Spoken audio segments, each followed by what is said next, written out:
नमस्कार, हिमकॉम न्यूज में आपका स्वागत है। मैं हूं आपके साथ शिवानी पाल और आज हमारे साथ स्टूडियो में मौजूद हैं founder of life of vision Mrs Sumita Das ma'am, जिन्होंने महिलाओं की तरक्की के लिए अनगिनत काम किए हैं और अभी भी उनका ये सफर जारी है। तो सीधा बात करेंगे मैम के साथ। मैम, सबसे पहले स्टूडियो में आपका बहुत बहुत स्वागत है। Thank you so much. Ma'am, मेरा सबसे पहला क्वेश्चन आपसे ये है कि आज महिलाओं को लेकर के बहुत ज़्यादा जिस तरीके से वो बढ़ रही हैं आगे, उसी के साथ साथ एक उनके ऊपर ब्लेम भी है। फेमिनिज्म एक शब्द है, नारीवाद, जिसको लेकर के लोगों में बहुत ज़्यादा भ्रांति है कि कहीं ना कहीं जो महिलाएं हैं इस चीज़ का फ़ायदा उठा रही हैं, कि वो इसको प्लग कार्ड की तरह यूज़ करती हैं और चीज़ें ना होकर भी शो किया जाता है और पक्षपात हम कह सकते हैं। तो क्या ऐसा आपको लगता है कि ये है? देखिए, नारी तो हमेशा एक बहुत स्ट्रॉन्ग पिलर रही है किसी भी सोसाइटी का, चाहे वो हमारा इंडियन कल्चर हो या फॉरेन कल्चर हो। तो सिर्फ परेशानी वहाँ आती है जब आपको लगता है कि समाज में उसका स्थान अभी भी कम नज़र आता है बहुत लोगों को। वहाँ पे अपलिफ्टमेंट की ज़रूरत है। और मल्टीटास्किंग जो वर्ड शुरू हुआ है वो नारी से ही शुरू हुआ है, क्योंकि वो एक माँ भी है, बेटी भी है, बीवी भी है। तो उसके कई रोल होते हैं जो वो बड़ी खूबी से निभा पाती है। और वही हम चाहते हैं कि एक औरत, आज की जो सोसाइटी में हम चेंज देख रहे हैं कि वो फाइनेंशियल इंडिपेंडेंस की तरफ जा रही है। क्योंकि कोई भी घर दो लोगों से चलता है। ओरिजिनली ये होता था कि आदमी घर संभालता था और औरतें घर संभालती थी और आदमी बाहर जॉब करते थे। और कमाने का काम सिर्फ आदमी का होता था, औरत का काम बच्चे पैदा करके उनको पालने का, घर चलाने का होता था।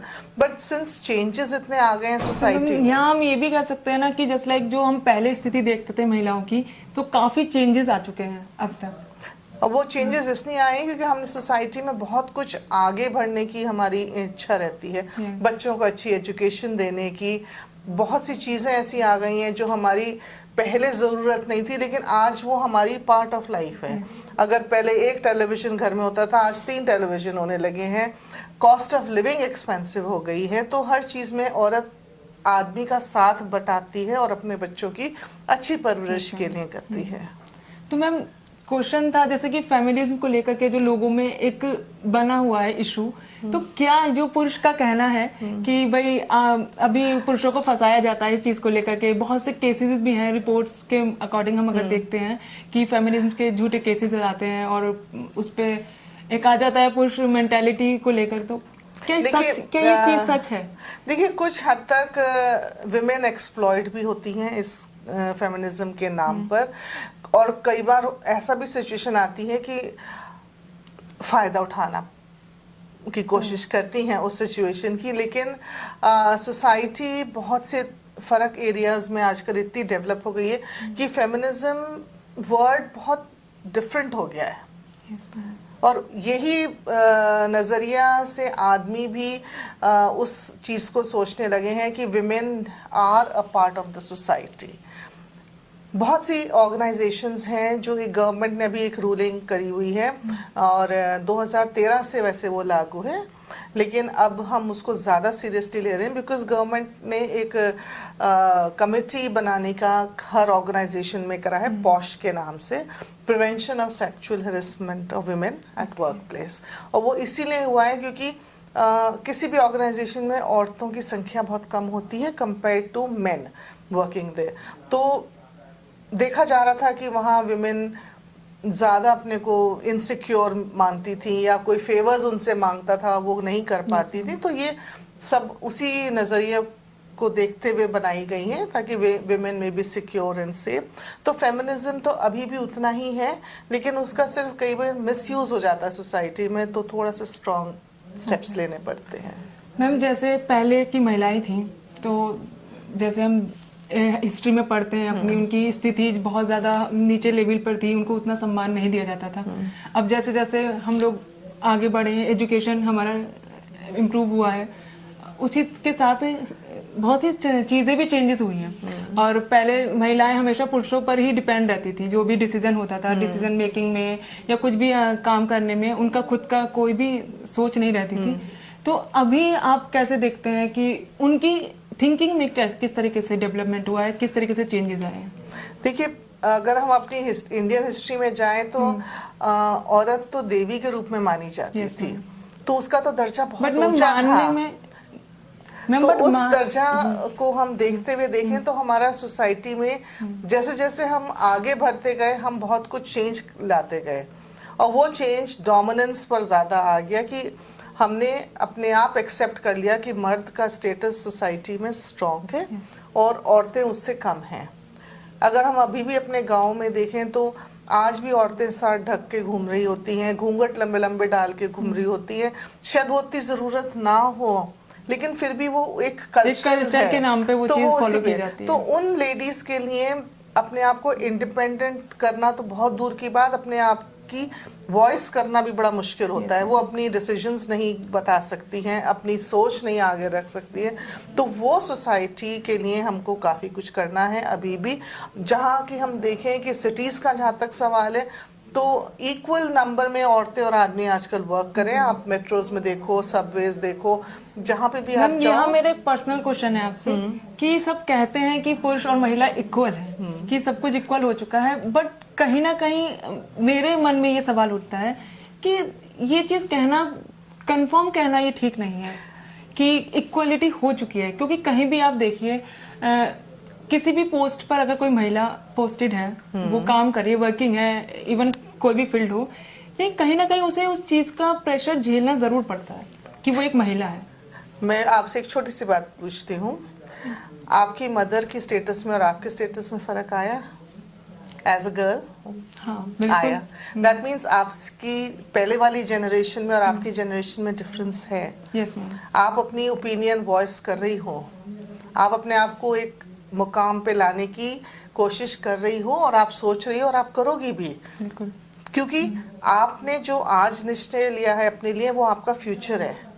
तो as a woman tomorrow you will be successful, और वही सक्सेस आपके लिए एज अ वुमन आपकी अचीवमेंट भी बनेगी।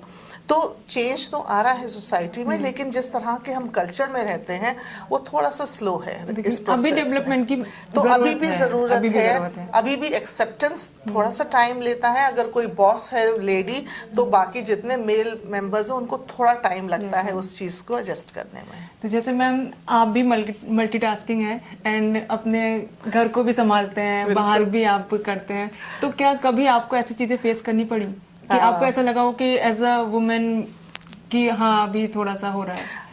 बिल्कुल ऐसा होता है, क्योंकि जिस कल्चर में हम जी रहे हैं, हम हिंदुस्तान का देखें या कहीं और का देखें, तो women still are home oriented. अगर घर में एक छोटी भी न्यूक्लियर फैमिली है, हस्बैंड वाइफ और बच्चे हैं, तो आई थिंक औरत का रोल फिर भी ज़्यादा होता है, क्योंकि वो शाम को घर आके खाना ज़रूर देखेगी। वो बच्चे तो भूखे नहीं सोएंगे ना। तो जब भी मेल आएगा घर में तो वो टीवी ऑन करके देख लेगा और बैठेगा, लेकिन जो माँ आएगी वो खाना भी देखेगी, होमवर्क देखेगी, फिर एक इक्वल स्टेटस की बातें होंगी घर में कि आजकल fortunately men are also helping women. मैंने बहुत से ऐसे घर देखे जहाँ शाम को हस्बैंड्स भी खाना बना रहे हैं, क्योंकि उनके लेट आ रही है उनकी। चेंजेस आया है, और changes are there is adjustment, there is slow and steady change in the society, और ये सब पॉजिटिव साइन है फॉर द फ्यूचर। मैम, मैंने आपके बारे में जो स्टडी किया है उसमें आप बहुत ज़्यादा सोशल रहते हैं एंड बहुत ज़्यादा आपने काम किया है महिलाओं के क्षेत्र में। एक ब्रेस्ट कैंसर पर आपने बहुत ज़्यादा काम किया है, तो उसके बारे में मैं चाहूँगी कि आप अपने हमारे दर्शकों को कुछ बताएं।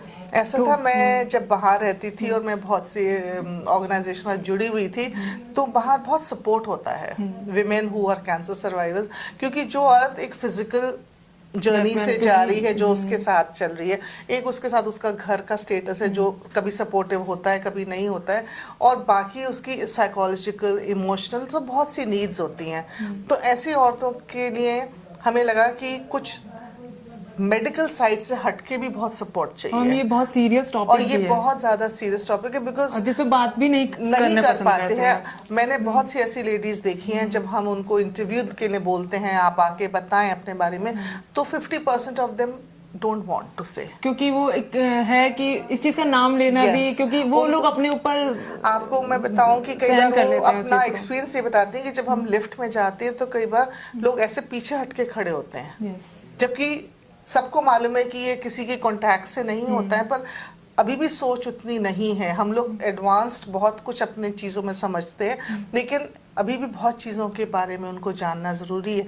सो हमारा जो सपोर्ट रहा कि हम इन औरतों को इमोशनल सपोर्ट देते हैं। मैम अभी तो हाल ही में बहुत ज्यादा कैंपेन भी हो रही है इस चीज के और लिए। वो इसीलिए हो रहे हैं क्योंकि मेडिकल साइड के साथ साथ, बिकॉज ये औरतें माँ भी हैं, Yes. वाइफ्स भी हैं और जॉब्स भी कर रही हैं, तो इन सब के साथ साथ उनको एक सपोर्ट चाहिए जो इनको एक इमोशनल बॉन्डिंग भी दे उनकी एग्जिस्टेंस के बारे में, कि आप उतनी ही इम्पोर्टेंट हो सोसाइटी के लिए। क्योंकि कई बार आपके अंदर बहुत डिप्रेशन आने लगता है, मेरा आगे क्या होगा, मेरे बच्चे कैसे पलेंगे, मैं चली गई जल्दी, मे बी उनकी लेटर स्टेज हो, तो we want to keep them alive with lots of happy and good moments.